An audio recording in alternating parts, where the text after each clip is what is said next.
Hello everyone, this is the CRT Productions, and today we'll be taking a look at the Eluktronics P670RE gaming notebook from around 2015. Now these notebooks are not too well known. They are for the enthusiast, I suppose you'd say. They have rather sharp edges at the top here, so beware if you get one. But that's what we'll be taking a look at here. Should you get one of these very strange notebooks that show up on eBay from time to time, they tend to be fairly cheap, brand new. As you can see, got the box here, got all my original accessories. Comes with a rather nice kit of accessories here, including extra screws, the extra set of screws for the bottom plate, hard drive screws, M.2 screws. It has a cleaning cloth, a rather extensive concise user's guide, as it's called, and a driver disc. Even though this doesn't have an optical drive on it, but never mind that. These laptops are meant, as I said, for an enthusiast, I should say. They generally don't include any RAM. They generally don't include a drive. So if you already have a computer, you want to move your drive over with all your settings, all your storage, all your programs already installed on that drive. You can put that in here and we're fine. If you don't, you're just the type of person who wants to choose their RAM, choose their drive. You can do that. You can put as little or as much storage in here as you want. Probably my favorite feature of this laptop is that once you get all 19 screws out of it, none on the back, you can just take the back here, pop it off, and then you have access to everything. Well, almost everything. There are 2 RAM slots underneath the keyboard. Each slot supports 16 gigabytes of RAM, 64 gigabytes in total. This is the GPU. 3 heat pipes, direct contact there. And this is the CPU, a little bit less beefy.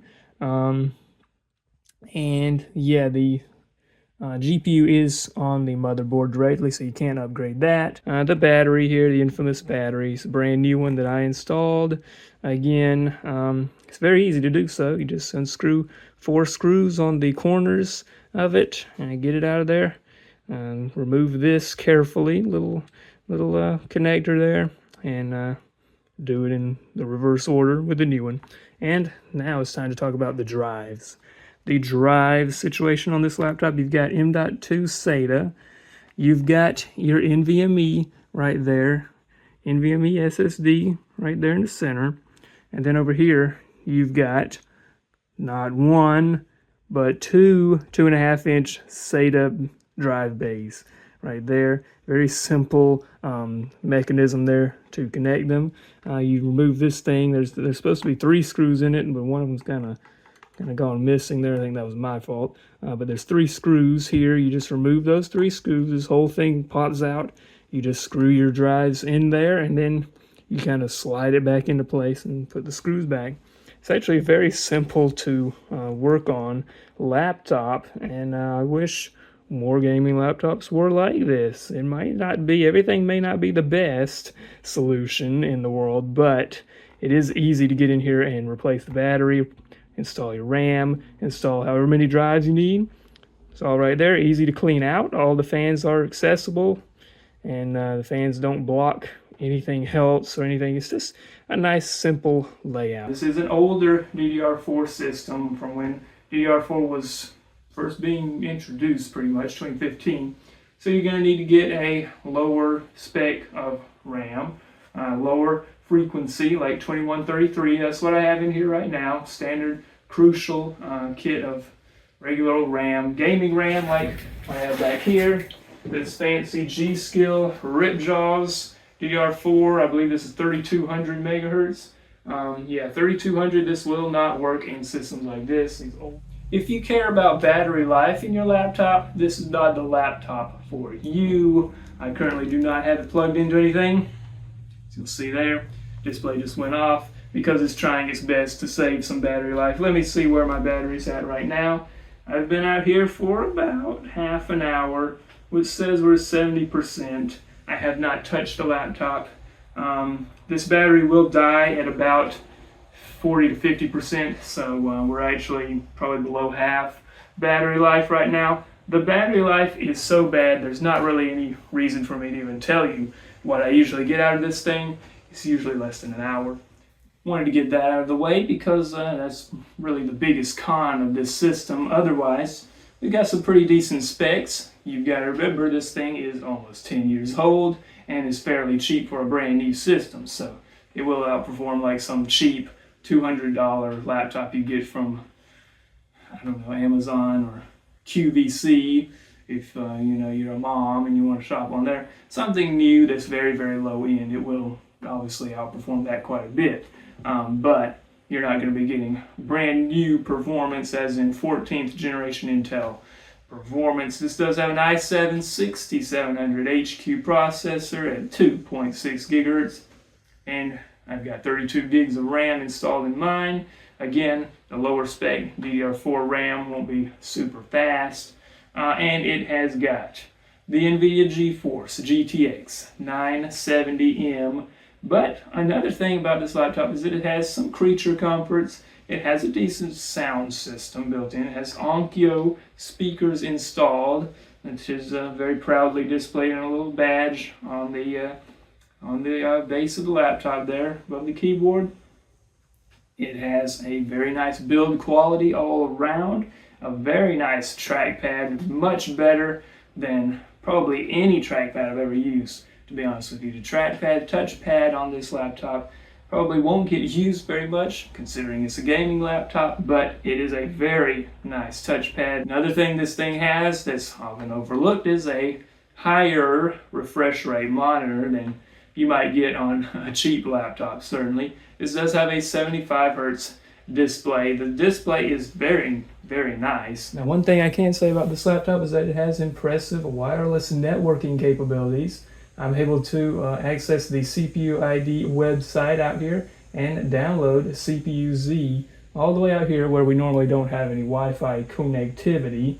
Almost all laptops that I test out here do not connect to the internet. Some will connect and they'll say they're connected and they'll show a connection. They'll show the name of my wireless network, but they won't actually have a connection. It also has a backlit keyboard, which is fairly dim, but it gets the job done in the dark.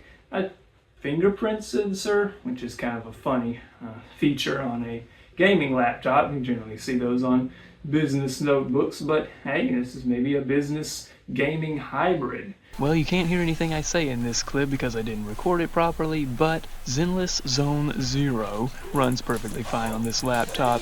It does have the minimum required specification of the GTX 970, though it's the mobile version. It does call in the minimum requirements for a 4GB GPU. This one is a 3GB GPU, but it easily maintained an average of around 60 FPS, dropping just below that into the high 50s very frequently, and when you're not in battles, it's usually in the 70s. So this game is perfectly playable on low settings. Alright, so thanks to the NVIDIA overlay, we can get some information on our FPS and our usage here. In Counter-Strike 2, we can see that we've got averaging around 60 FPS actually. It's a little bit higher there just in the spawn, not looking at anything, but it goes quite a bit lower. Yeah, going into low 50s now. And my mouse got stuck on something, so never mind that. But yeah, the GPU and CPU usage is actually kind of low, which is kind of unusual, but whatever.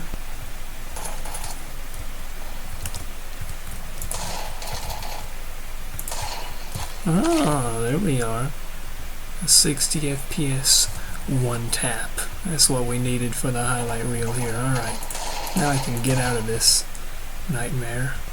Alright, but yeah, CSGO, a little bit on the yikes side there. I'm not sure which one is to blame though. I mean, I had the graphic settings. Let me check really quick. Let's see. I have this stuff on almost all high settings. So yeah, we could turn that down, probably get quite a few more frames. So that's actually not too bad. 60 FPS on high settings. CSGO. put it on low settings. Who cares? Probably get a lot higher. In fact, we'll put it on the low preset at this time, and we'll go back in really quickly and just see how the difference is. Alright, so we're jumping back in at the low preset here, and we're automatically getting over 100 FPS. Dipping down into the 80s, but that's different from dipping down into the 50s certainly. So quite a big difference there. Alright, well, here we are in PAL world. You can see the average frame rate there in the 30s, mid 30s. That's where we've been sitting here. And yeah, you can see that the CPU is a good bit warmer than the GPU. The more of a CPU intensive game. And yeah, just won't let me set the resolution to 1080p either. It crashes instantly each time I try to change it to 1080p. And that's pretty much it. It's playable. These are on the absolute lowest settings, by the way, except for the resolution. And yeah, not favorable, but I am recording, so you know, if you weren't recording or streaming this, you would get a slightly better experience out of it, but not recommended. Another thing you might be interested in addition to your gaming, is video editing, content creation. So we edit a short on here really quickly.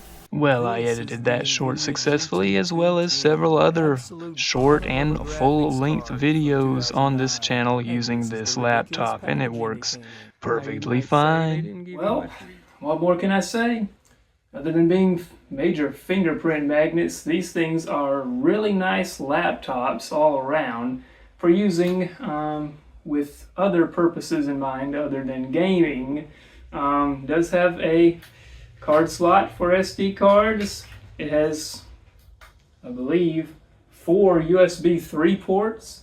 It has 3 audio jacks. It has 3 video outputs, 2 mini display ports, and 1 HDMI, a 75 Hz display, and easy access to all components once you open up the bottom here. But yeah, they're just good all-around high-quality systems.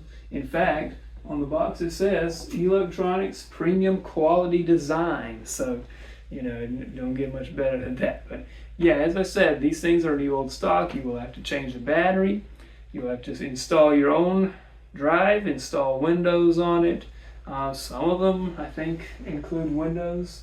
But what I got did not have a drive in it. You have to install your own drive and install your own RAM. But if you are a computer enthusiast, you will probably already have some experience doing that sort of thing. I do recommend getting one with a GeForce 10 series graphics card rather than the 900 series that I've got here, or even 800, I believe some of them had. There's just nothing about this system that really stands out big time, you know. I mean, at a time when, you know, 2015, high refresh rate monitors weren't really a thing yet. You could get systems far more expensive and high end than this one with GTX 980s or whatever, and it would still have a 60 hertz display. In fact, I had one a while back that I sold and replaced with this thing. So 75 hertz display is certainly nice, but there's not one feature really that stands out, says this thing is really good. It's just all around a solid machine, and for that, I gotta say, I recommend it. And yeah, they're all pretty similar, so you know, if you can find one with better specs, well, that one's got my approval as well, because like I said, they're all about the same. So thank you for watching this little review and little ramble about this laptop. If you enjoyed that, there's plenty more to come. And until next time, stay safe out